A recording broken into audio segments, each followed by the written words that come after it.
And there it is. We're going live, see? Yeah. Stop talking like a Prohibition era gangster. That's for later. Yeah. No, we just want that to be Wow. for sissies, eh? Shut the fuck up, say. All right, everybody. So, welcome to one of the best shows on the internet. One of, not the. We're not that arrogant, although yeah, we kind of are. But we want to give. We're getting there. Yeah, we're getting there. It's we have to give credit where credit's due. There are other fine shows out there. We're just one of them. So welcome to one of the best days of the week, Wednesday. So Masculine Geek number 57. Wednesday, hump day, see? No, don't ever say that. Hump day. Jesus. We have 12 already in watching, so welcome. Yeah. I'm drinking some red wine. 12 highly intelligent, advanced, dialed-in dudes. I got my Stella Artois in a Mickey Mouse. Mickey Mouse. There we go. Yeah. Yeah. See, we drink Pilsner. See, you're gonna like it. See. We just lost one. Thanks, TJ. Yeah, he was probably a sissy. See, he's looking at it and he's like, "Yeah, I don't like beer." See. Oh, they came back. There you go. All right, so we have social shaming. That's right. Stop that. No social shame. Not yet. We have to. That comes later. That comes later. Yes. So we need to do that sometime. Come right out of the gate and just start off with shaming. Just right off the bat. Fat shame. Yeah, kind of like how Aaron just wakes up in the morning and is like, "What's up, homos?" With the gay hand. Aaron gay hand Clary. Yeah. Gotta throw that in there. I found that photo of Rob and Aaron gay hand Clary on the beach. I gotta actually add that in there. So, shit. Okay, so we're gonna do a little geek and tell, but first we have an announcement. Which, if you've been paying attention to Twitter, you already know this. If you don't, you're a huge dumbass. Get on Twitter. Twitter is a tool. It can be negative and positive. We choose to see it as positive and funny and mischievous and fun. So there you go. It's a trolling weapon too. It is a trolling weapon. It's a trolling weapon. It's a mischievous, fun weapon. You use it for what you want. Anyway, there is going to be another Masculine Geek meeting between all three of us because, as you know, we all reside all over the fucking country. The last one we had was Village by the Sea this past October, so late September, early October of 2019. There will be another one the end of April. The dates are in that Twitter post that I had. Go look for it. It will also be posted on the website soon. End of April. This is the Village by the Lake. We're going out to descend and wreak carnage in Salt Lake City as we crash at Rob's house. And we'll be running a few Masculine Geek podcasts from there. So, yes. So that's some good news. I have already purchased my tickets. Well, purchased. I use my points. So essentially, for $62, I got a $700 plane ticket. I'll tell the secret to that in one of my next posts. It's very easy. It's something all you gentlemen should do, and it's fun. So there we go.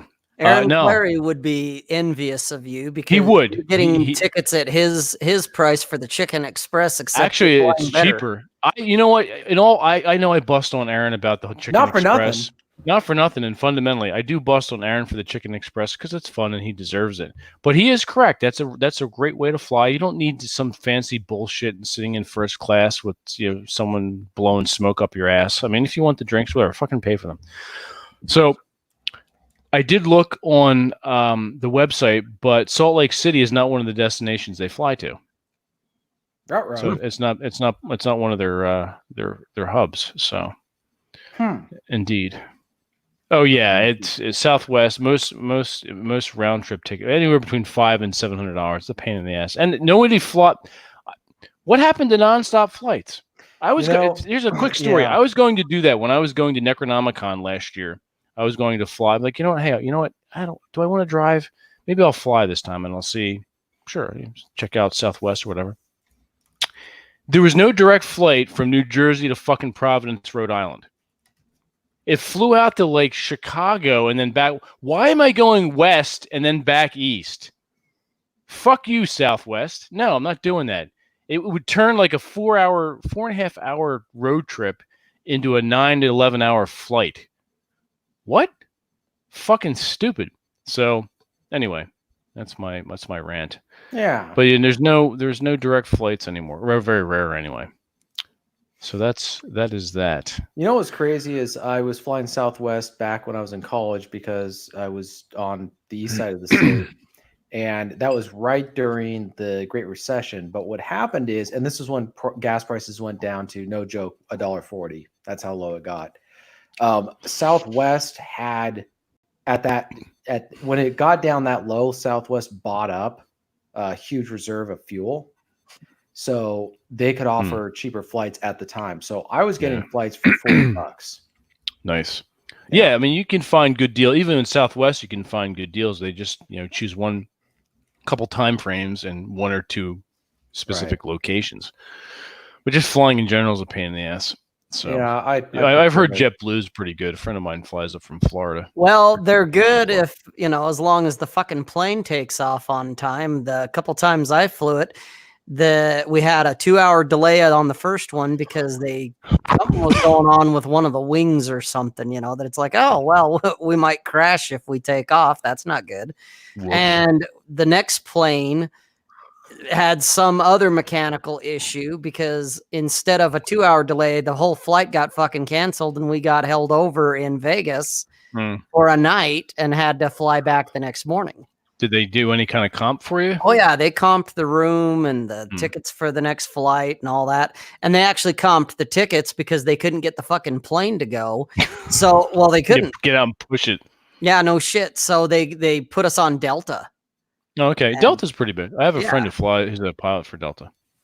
So, that's been my experience with JetBlue is, well, gee, I've tried to fly it twice and one was a delay, but then once they figured it out, the plane was fine. But then on the way back, oh, well, we got another problem with the plane again. So yeah, you guys are just going to be spending the night in Vegas. So it's like, nice. Oh, okay. That was horrible. Red Crusader. Yes, there is every 2 years. I think it started in the late 90s and then stopped bad management and people being idiots. And then it didn't get revived again until 2013. So I've been going since 2013. It's called Necronomicon convention. And Necronomicon is the made up book the magic book that H.P. Lovecraft created for his stories. No, it's not. That thing's real. No, that's as real as wrestling. No. Hang on. Necronomicon is something made up by H.P. Lovecraft in the 30s, and then somebody decided they were going to make a Necronomicon. This is proven. Mad Arab. Yeah, but he wasn't real. Yes, he was. I'm ruining Rob's night right now. God damn it. Yeah. I'm trying to think of the movie quote that reminds me of that. Something was real. Let me finish my story, you fucktards, for fuck's sake. Jesus Christ. So yes, Necronomicon every 2 years. It's a Lovecraftian cosmic horror literary convention. It hasn't totally been taken over by social justice warriors, so it's still cool to go to. It's a smaller venue. You get about 3,000 to 5,000 people. It's nice. I like the town. It's a college town. There's hot chicks walking around. Not at the convention. Sorry. But outside.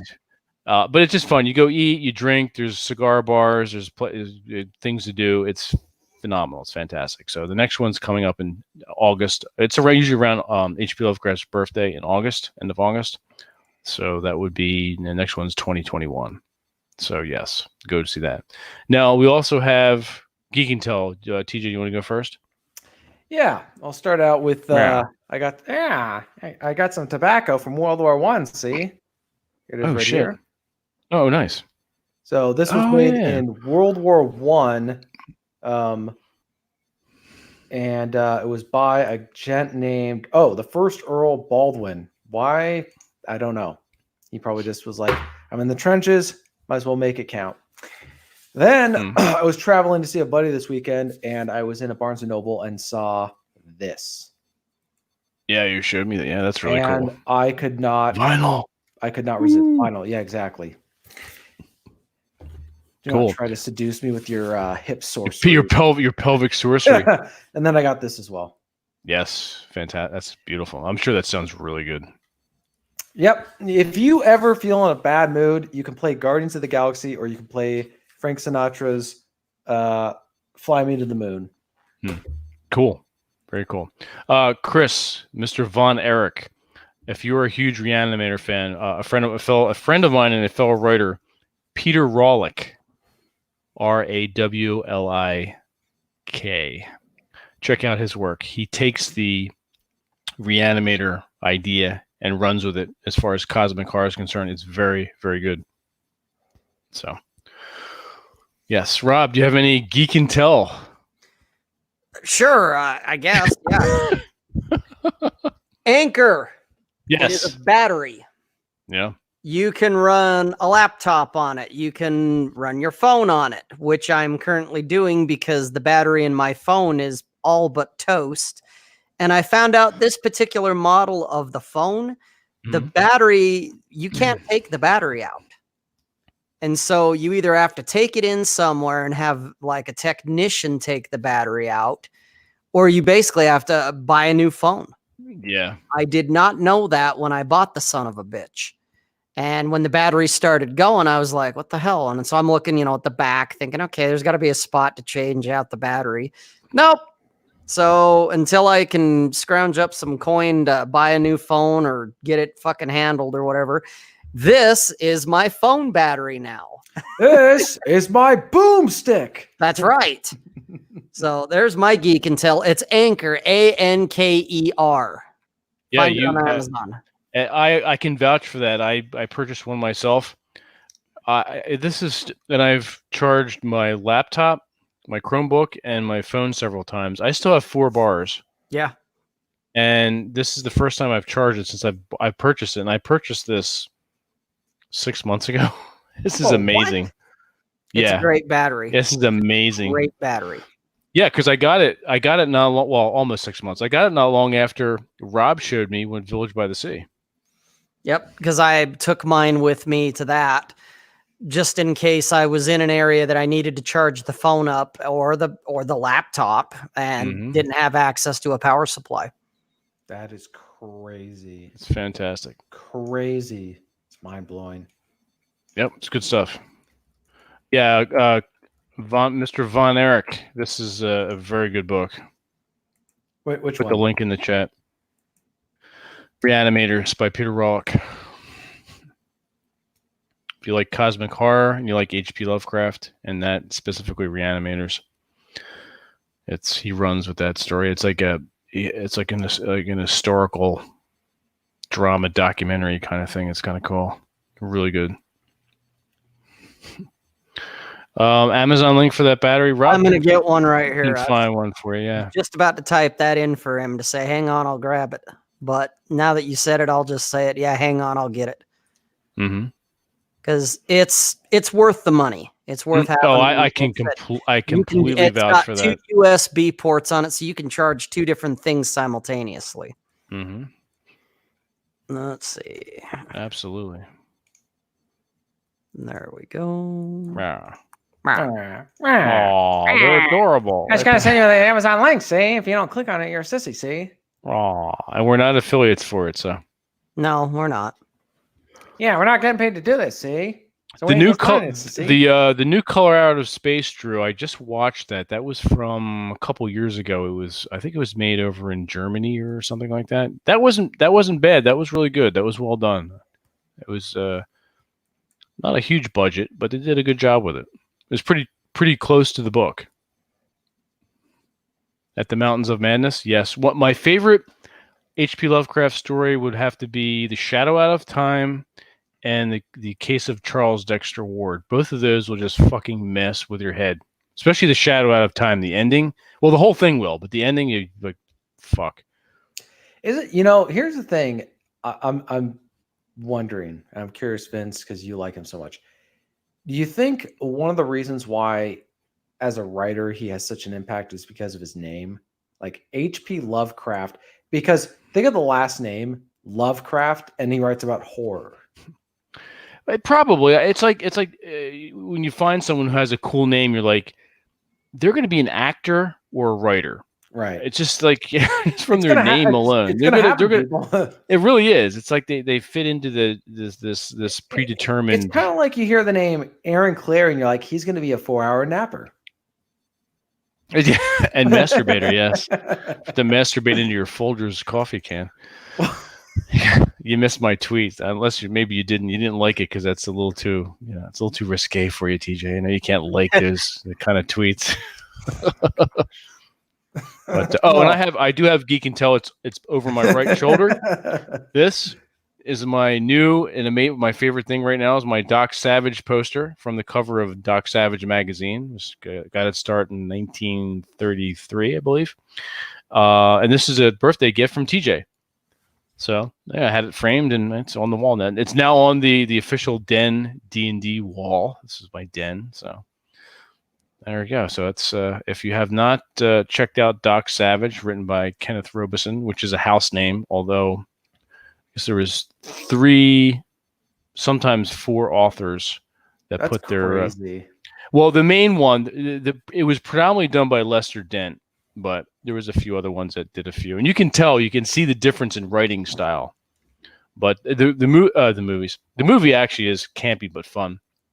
The books are complete pulp, and pulp, as you know, and if you don't know, pulp is referring to the paper of the magazine, which is very cheap and easy to make, which is why they could sell the magazines for 5 cents to 10 cents. Some were 25 as dime novels. Exactly, and that's where the dime novel came from. But they could just make a shit ton of money very, very inexpensively. A shit ton of money of books inexpensively. So yes, and the pulps were not big on exposition. I talked about this on right. They just got right to the point. They just got right to the point. It's all dialogue and action. I mean, there's very little character development, which in some cases you want to hear a little bit more. And other writers, as time went by and people died off and the magazine died off, they would go back. Philip Jose Farmer was a big Doc Savage post writer, and a few other people. So it's kind of cool. Now I think about it, Doc Savage is a really cool name. Just like it's his real name is it's Doc as doctor because he's a medical doctor. Yeah. But his real name is Clark Savage Jr. Yeah, we need to get Doc Savage. We get Doc Savage on Masculine Geek. Well, I am doing the Doc Savage chapter for Masculine Geek. So yeah. The interesting thing is, like I said this before, the whole Fortress of Solitude that Superman goes to, that's Doc Savage's, and that came out long before Superman. Right. And to some extent, fundamentally, not for nothing, Batman and Superman are derivatives of Doc Savage. So I mean, if you look at a lot of these comic book heroes, they are really They're inspired by previous. I mean, who was it? Batman was kind of inspired by Zorro. I mean, the inspiration for Batman was Zorro. That's why in some of the certain comics, the mark of Zorro is what he sees the night his parents are murdered, because that was his inspiration. Now, in the DC animated series that I have, I think it was The Gray Ghost. No, that was a TV show he watched when he was a kid or something like that. But that was what inspired him to be Batman. But what inspired the writers was Zorro, like the idea of wearing a mask. And JD is right. For the most part, the Shadow is a derivative of Batman. But if you read Doc Savage, you're going to get especially his inventions and a lot of the stuff that he does and his stoicism later on. Yeah, completely Doc Savage. Yeah, but you are correct. There is the Shadow as well. Yeah. What's that? The Shadow knows. What? You've never seen an episode of The Shadow? Who? What?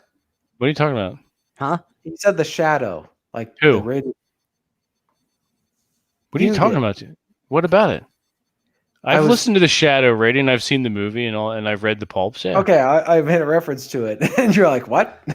No, I said what to the this thing that I just posted on the bottom. Hegel's stroking your beard, stroking your beards. Well, TJ fucking cut his off. He's got to grow that shit back. Yeah. Grow that back for the village by the lake. Stop looking like a 12-year-old Boy Scout. No, I'm gonna look like a freaking hipster with the short hair and the beard. No, keep the beard stubble like this. Keep it, short. I've already got the flannel and the craft beer in my fridge. So, Yes, JD, I've read Solomon Kane. I do love that character. Oh, I was trying to find his book when I was at a. I have it Geek here for store. you. You want it? This is a good one to pick up. Oh, I gotta get that. It's from my collection. And obviously, and that was in the. If you go back to the website, go make bookmark and put like when you open up your fucking browser, your favorite browser. Go into the properties, type in Masculine Geek. So when you open up, not fucking Google, not a search engine, not other some pornography, nothing. Masculine Geek. Masculine Geek should be what you're agree, guys. Everyone should be on Masculine Geek. That's Yes. what they. You open up your fucking browser, Masculine Geek. Fucking browser, Masculine Geek. Make it your homepage, even. That's what I'm Yeah. saying. Make it your homepage. So you click Masculine Geek. We always have something at least once a week. Something's rolling through. There's interesting things on there. It's a clearinghouse for all of our shit. Jesus, God, you guys are like little retarded kids. Masculinegeek.com. So I have book lists there, and Solomon Kane is one of the recommendations.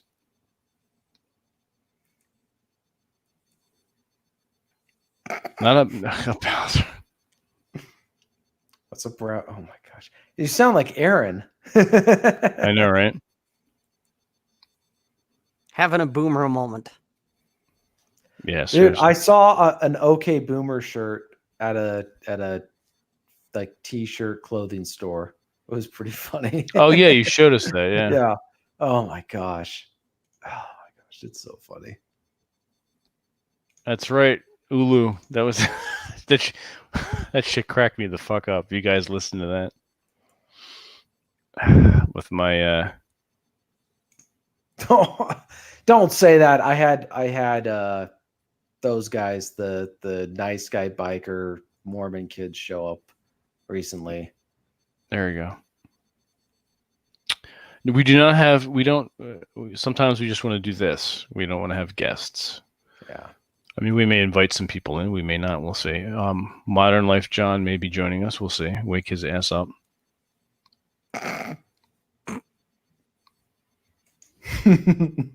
The genre of Solomon Kane's book would be high adventure, maybe a little bit of supernatural. Yeah, I'm gonna get a refill. Yeah, got a refill. See, Yeah, when I got a refill, see, you're gonna take it and like it. See, raw. everything's okay. Everything's okay. We're fine here. How are you? Sword and sorcery. Yeah, I guess. It could be under sword and sorcery.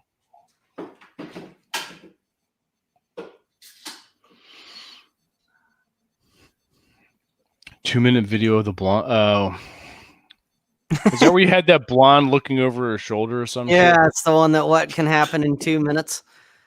Yeah. I actually went to a website. If you type into Google World Death Clock, it'll bring you to it. All right. And there's 100 and some odd, but it ends up being like 212 people die around the world in 2 minutes. Nice. That's kind of how I ended the video after I, had everybody watching the hot blonde walking around and flashing her hair and, talking about other stuff. And in the end, it's like, in the time it took you to watch this, 212 people died. Nice. Yeah.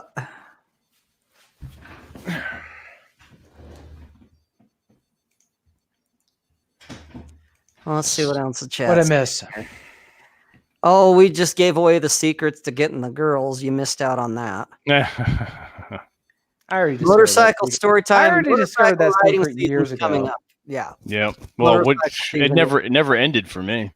Well, no, it never really truly ends for me either. I don't winterize my bikes. I'll take them out even in real cold as long as it's not snowing or there's not ice on the road. Exactly. I'll take them out. I'll bundle up and ride them around the block or something to keep them going. But yeah, it is coming up.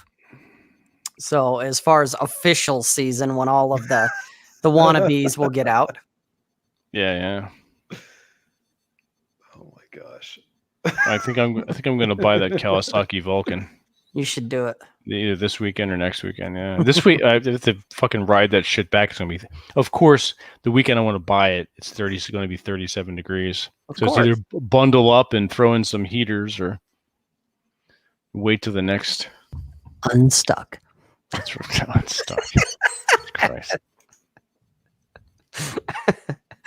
Oh, was it Barry or Charlie Winkle that wrote the one that had that where he talked about getting unstuck? Oh, fuck. Whichever one it was. The whisper of unstuck. It was great. Wait, have you ever heard of these? They're called, what are they called? Something videos. It's based on this concept of like how people respond to certain things. And one of them is people whispering and talking really quietly. And how yeah, that's ASMR. Yeah, it's the whisper. Yeah, ASMR. This is not NPR. This is ASMR. We'd like to welcome back to another episode of NPR. No, not NPR. Don't blasphemy, Masculine Geek. We'd like to welcome you to another episode of Masculine Geek. We're going to talk about shooting AK-47s and blowing things up and putting mine in your yard to blow up the. How you doing? Aaron Clary in the gay hand. Aaron Clary in the gay hand. 4-hour naps and masturbation. That's right. Or naps and masturbation. What did you call it, Rob? The jerkin work? Yeah, jerkin work. Fucking hysterical. Fuck. It's too jerkin funny. work. Yeah, or talk and tug, as you call it. Yeah, we came up with a bunch of them for a while. Oh shit. Hey, Sass. Cheers, hey, Gunt. masturbation. Hey, Matt. What's up, Bunch of gentlemen? You guys showing up. Jen, Drew. I love Drew, how everybody knows Drew. exactly what we're talking about. Drew, I'll be scheduling the next. We're gonna get back to Wednesdays again. We'll get back to the next D&D game soon. That was fucking fun. Yes. That was fun. Killing halflings. That's right. Taking their feet. Yeah. Oh, that's right. Drew. That's right. Drew's an awesome DM. Marty, it's in the chat. Scroll up. Drew. Why the freak are we whispering? Because this is fun. That's right. We have to get the chalice now. One cleric, 2 chalices. That's right. Oh shit. Yeah, we got to end up in the mountains where my ranger. You'll be in. Yeah, I'll be there, and then I'll pull. I'll pull my wolf that I've raised from a pup who just happens to be named Reese. There you go, Sir Reese. You're gonna have like a little bit of armor on the dog. Oh yeah, this dog's gonna be a cold-blooded killer. Nice. And then I'll just point at Aaron and be like, "Yeah, take care of that problem for us." Rob's night is complete. He got Bernard C. hard. Apparently, I got Conk hard too, as he says his ears need an adult. There you go.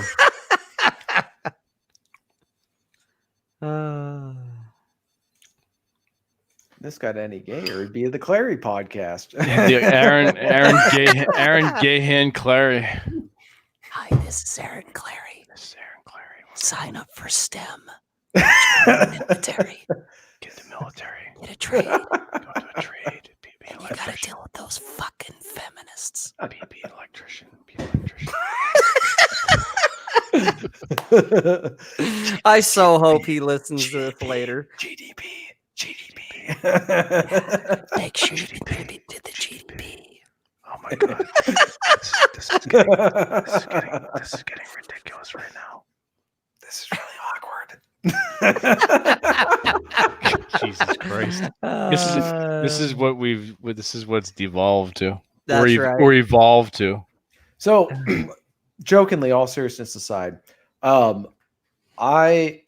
is there anybody else here who really enjoys where all those 80s video games like Nintendo, whatever, where somebody on YouTube or wherever they've made actual but they've made recordings of the songs. For example, I just bought the song from the video game Jackal, which is an awesome soundtrack. And, The Legend of Zelda is also, I've mentioned it before, they have a great soundtrack as well that I've been buying stuff from. And, Metal Gear, whatever, the Metal Gear 2s. Those were great. Oh, Sons of Liberty was amazing. And so I always have that kind of stuff because it was so cool.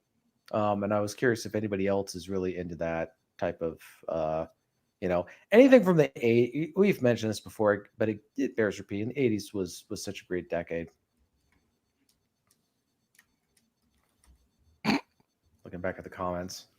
Fucking Aaron. If you guys want to know what a cool sound, like for example, an example what I'm thinking of, go Google on or go look up on YouTube Russian attack, not Russian as in a Ruski, but Rush and abbreviation attack.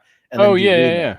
Yeah, that is the coolest remix of an 80s song, video game arcade song. I love listening to that. Whenever I want to get amped up. That I like the Mortal Kombat. The Mortal Kombat soundtrack's pretty good too. Yeah, they're all great. And but I've just been going through those recently, trying to buy some of them up. If they're actually selling them. Others will just allow you to do a free download because they're, just doing it for fun.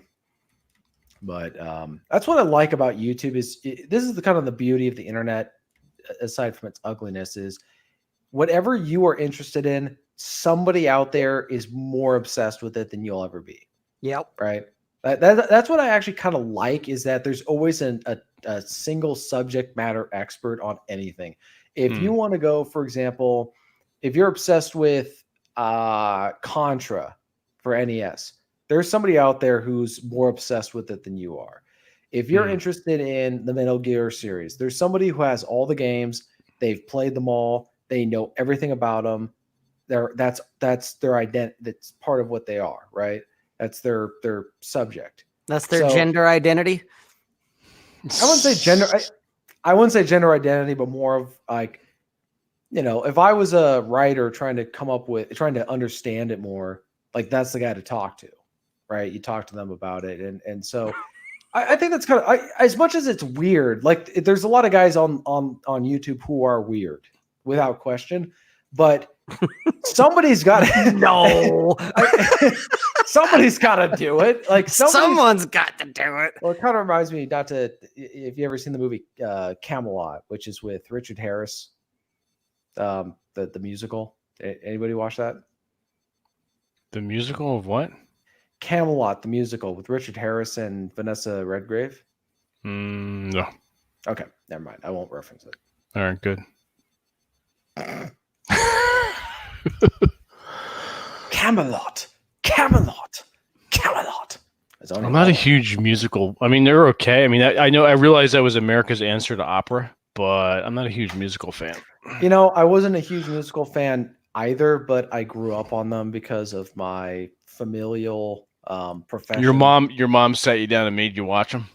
Yeah, and it's like I don't. None of them I like really hate, right? But there's some good lines occasionally in some of those movies. What I didn't like about Camelot is how they had Richard Harris wearing like eyeliner or some weird crap. It was like, okay, that was completely unnecessary, but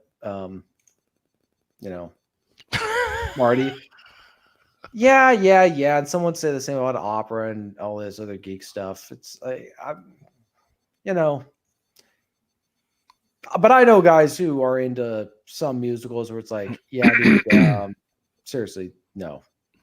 Anyways. No, I hear you. That sounds like one hell of a life plan, Drew. There you go. I like it. The guy, no, I've never watched Grease. Never watched it. Gun, what do you got against Grease? I like Grease. No, I like Grease too. Grease is all right, yeah. Grease 2. No, Bull Rush. No, that was not her obsession. It was more of like that had to do with music. But no, we were not allowed to watch Grease. It was inappropriate. Inappropriate? I don't know. That's inappropriate, TJ. Yeah, Young TJ. Well, yeah, if you're 6 years old. I watched when I was 3 or 4. I watched The Sound of Music for the first time, and then I watched Indiana Jones right afterwards. Which my dad's like, I'm watching. My dad's like, yeah, he needs to see something normal, so he puts in Indiana Jones, and of course, I'm watching guys getting shot and melting apart and all that kind of stuff. There you go. My uncle's sitting there. He's like, Close your eyes. Close your eyes. No. That was my mom. She's like, close your eyes. Close your eyes. My dad's like, no, you watch. No, the movie when he tells Marion to close her eyes. Oh yeah, exactly. They're like, that's what my family was like. Oh, close your eyes. And they're like, no, you got to see this. This is what happens when you don't obey. You know. That's right. Just kidding. No, you're not. Let's be honest. No, they weren't. No, they weren't that bad.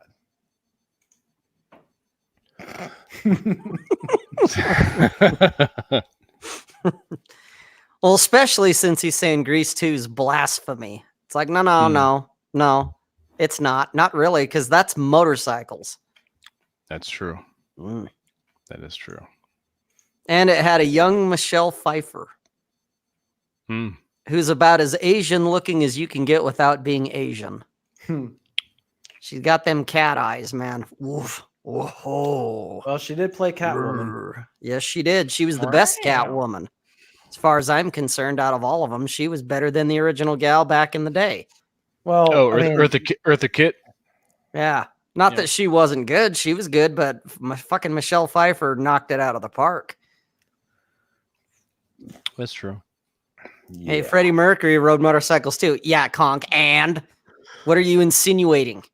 What are you trying to say? Bull Rush is making insinuations. Yeah, no. God. No, what movies do we watch? We watched a really weird combination. Guys are lit tonight. They're They're on a tear tonight. In the chat. They're looking for some raw meat. I remember when I was a kid, we watched these action movies like Rambo and parts of Top Gun. I think my dad fast forwarded all the like homo parts, right?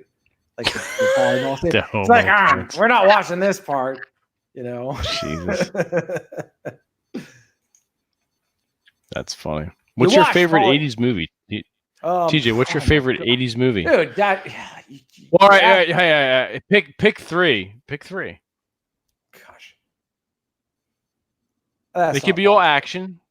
Come on. Dude, okay, I'm gonna just. This is what just comes to mind. What's the first three that come to mind? Well, okay, I'm gonna just name off movies that just come to my mind. Better Off Dead, Red Dawn, Ferris Bueller's Day Off, Back to the Future, Indiana Jones. How hard Empire was Strikes that? Back. That's 5 movies, and I haven't even stopped. Okay, well, that's fine. You know, Vince, you might as well just said, TJ, what was the best era of movies ever? The 80s. Well, no, the 30s had good movies too. I was just like, your favorite movie from the 80s. That's kind of hard. Oh, God. Homeschool time. Yeah, sure. What homeschool are you at? On Epstein's Island? Yeah, I don't bother to watch the new Rambo films. Like the last one wasn't even a Rambo film. If you want to watch 3 O'Clock High, yes, I've seen that movie, Matt. I did. I watched that in film class. It was very well done cinematography. The 80s just had a ton of great films. There's no, and then I have War Games. We talked about that, yeah. Yeah, it not for nothing. Fundamentally, not for nothing, and fundamentally, yeah. 80s had such. I mean, what other movies came out that there was animated films that came out that were in the 80s that was great. Even the early 90s, the Animaniacs and all kinds of shit. Yeah, some of them I didn't see. Like Dark Crystal apparently was a. Oh, that was really good. Go see, buy that or rent that or whatever. Yeah, I never saw that, but the original. I heard about the series. I heard the series is good, but I can't vouch for that. I haven't seen it. Right. And then the Return of the Mac. Yes, the 80s Ghostbusters. The best thing about the 80s Ghostbusters, almost every line is eminently quotable. Almost every line. Fundamentally, every line is quotable. What was another good? There was a whole bunch. That's because somebody shit their pants, homeschool.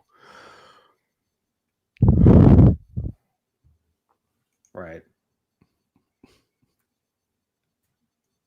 Yeah, if you want to see the most Rambo movie. Oh, fuck the Blues Brothers. No. Hang on. Here we go. Okay, this is so first of all, hang on. These 2 fucking Caucasian idiots. So you got We're on a what's his mission face? from Belushi, God, which he's Vince.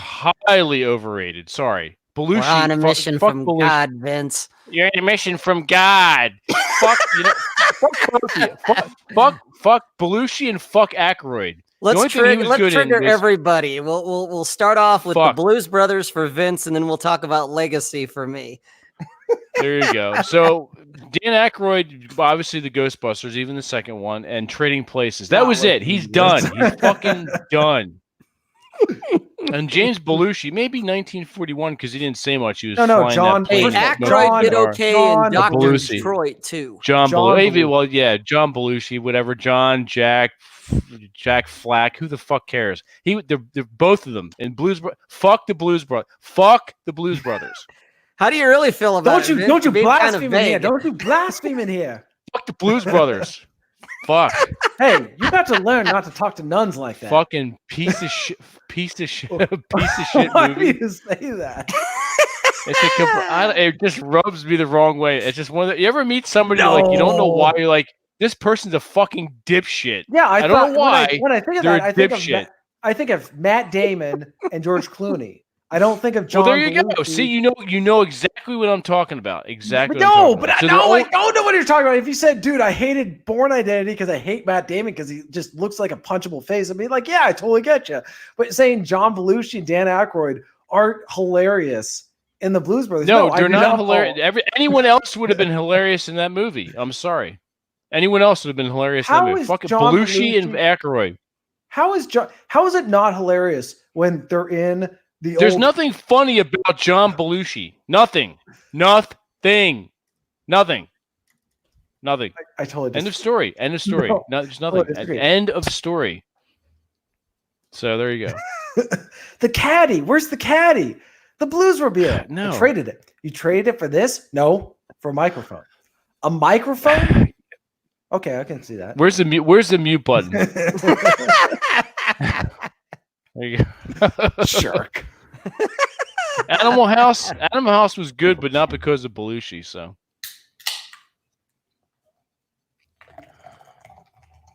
Oh, Matt Damon's. Yeah.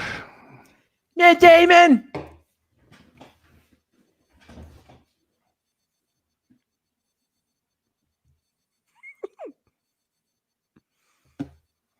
Vince has got to take 5 here and calm down, get his blood. I gotta pressure fucking back down. calm down before I gotta coax my nuts back down. I don't understand at all. I don't understand. You don't have to understand. Just lie back and let it happen, TJ. Yeah, no, not Fine. gonna happen. Yeah, no. Ma'am, would you change your mind if you understood that this is a holy mission?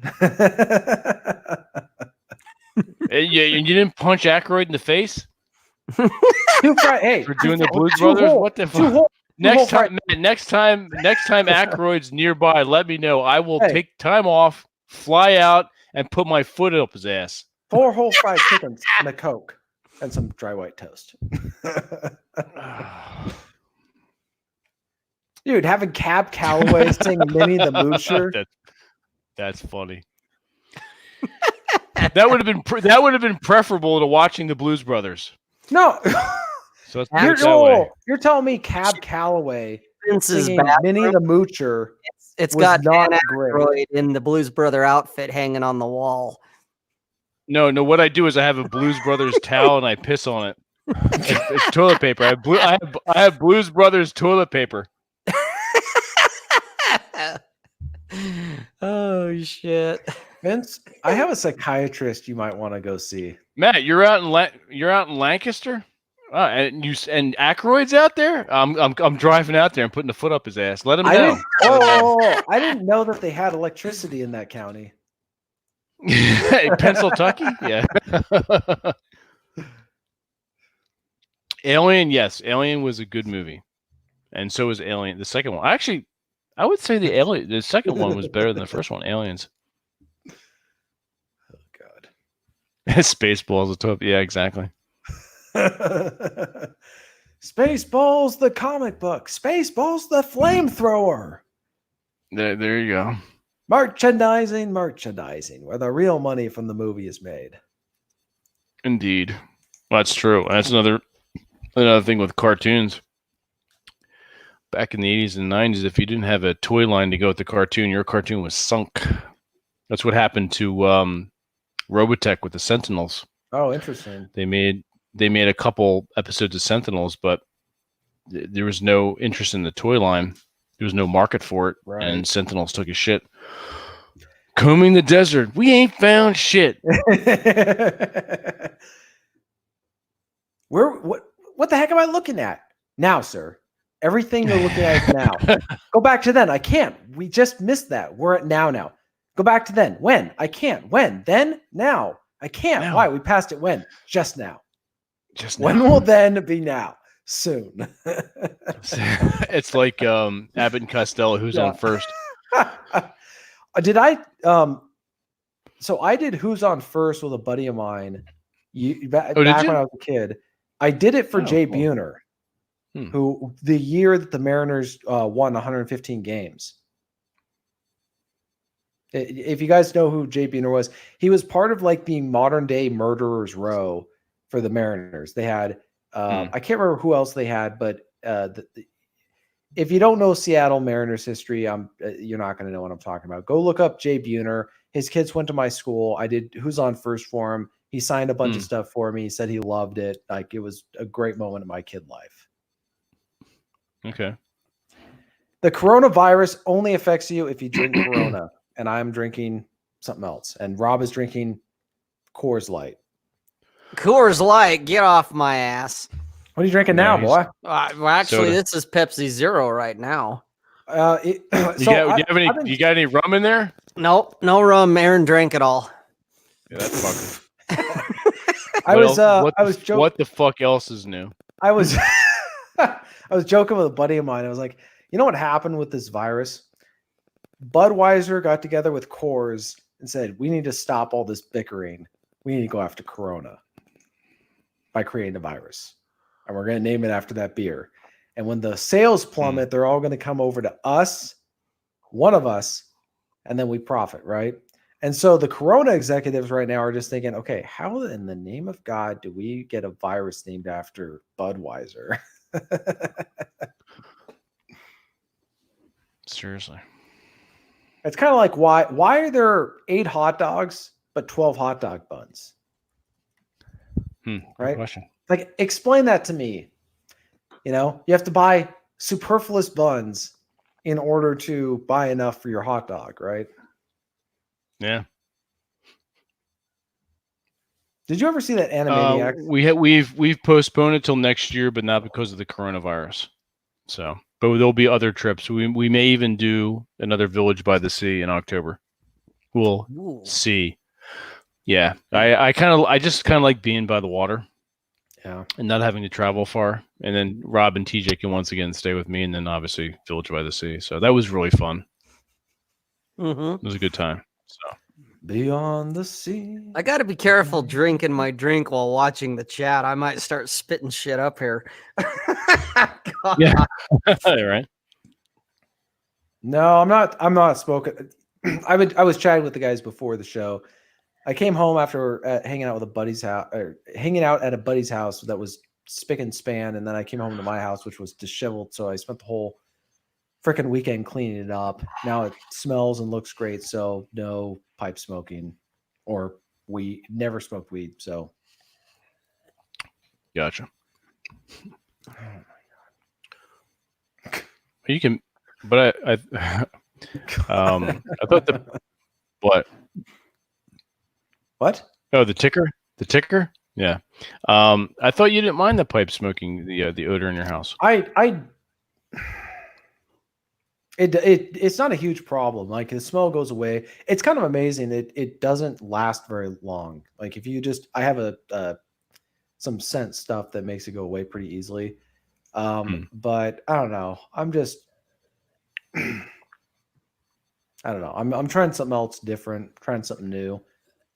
I think I need to do a little bit more research just to make sure it's not going to like soak into anything where it's permanently like a permanent smell. I don't want to smell like a 1990s bowling alley or something like that. What's wrong with the 1990s bowling alley?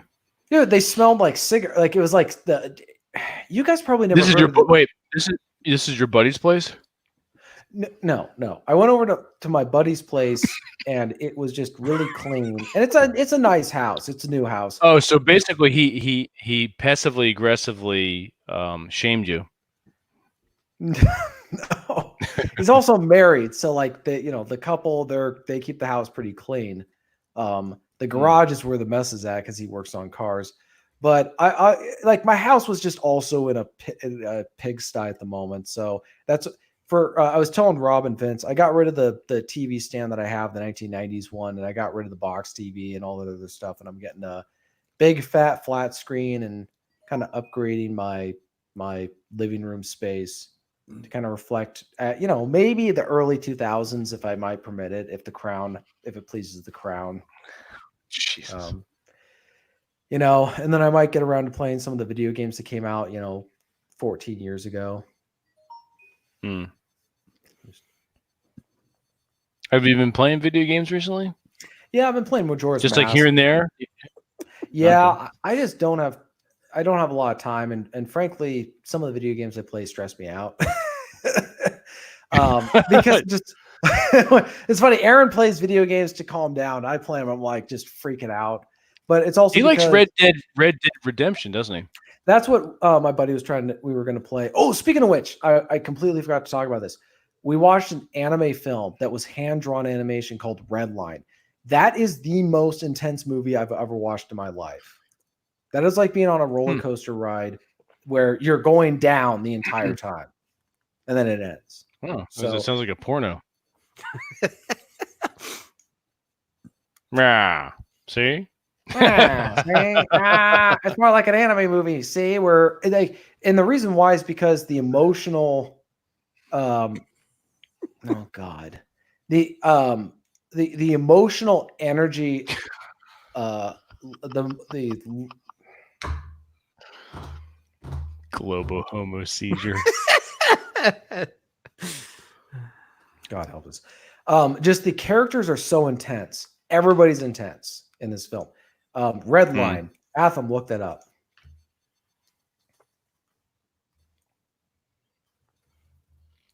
So, yeah. Anyways, no, I've been doing no pipe smoking tonight.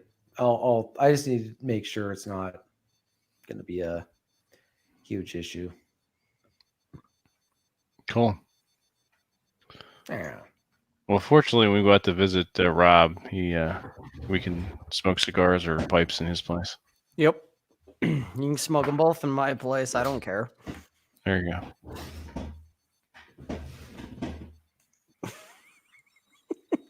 Fucking guys in the chat.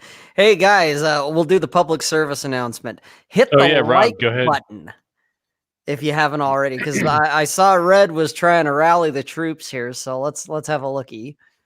28 watching, 21 likes, 1 pansy. Only 1 pansy. Okay. So we need to get like 7 or 8 more likes in the chat in the channel here, guys. So hit the like button, share this with someone that you like, or maybe you don't, or send it to Dan Aykroyd. Tell him what he thinks. Fuck that guy. Lord. Gonna send a flaming bag of dog shit on him. Here's the thing. I can see why people hate, like myself, don't like George Clooney or Matt Damon, because they're just very arrogant in the films that they're in. Mm-hmm.